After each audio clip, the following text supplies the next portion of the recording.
पुण्यातील 10वीच्या गणिताच्या पेपर फुटी प्रकरणात एक महत्त्वाची आणि मोठी कारवाई करण्यात आली आहे।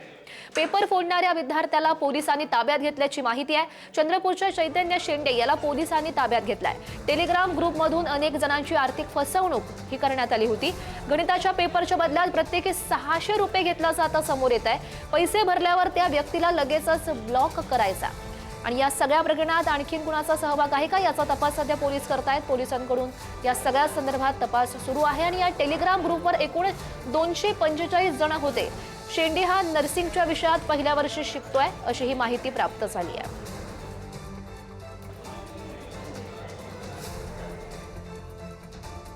याविषयी अधिकची माहिती जाणून घेऊयात। आमचे प्रतिनिधी ज्ञानेश्वर चौतमाल आपल्या सोबत आहेत। ज्ञानेश्वर, काय अधिकची अपडेट्स आहेत या सगळ्या संदर्भात?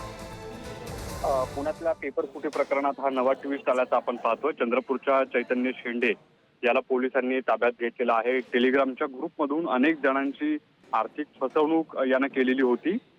जी मोडस या आरोपीनं वापरलेली होती तो 600 रुपये गणिताच्या विषयाच्या पेपरसाठी म्हणून टेलिग्राम ग्रुपमधून घेत होता आणि पैसे कोणी पाठवले की लगेच त्या व्यक्तीला तो ब्लॉक करायचा। या सगळ्या प्रकरणात आणखी कुणाचा सहभाग आहे का त्याचा तपास पोलिसांकडून घेण्यात येतोय।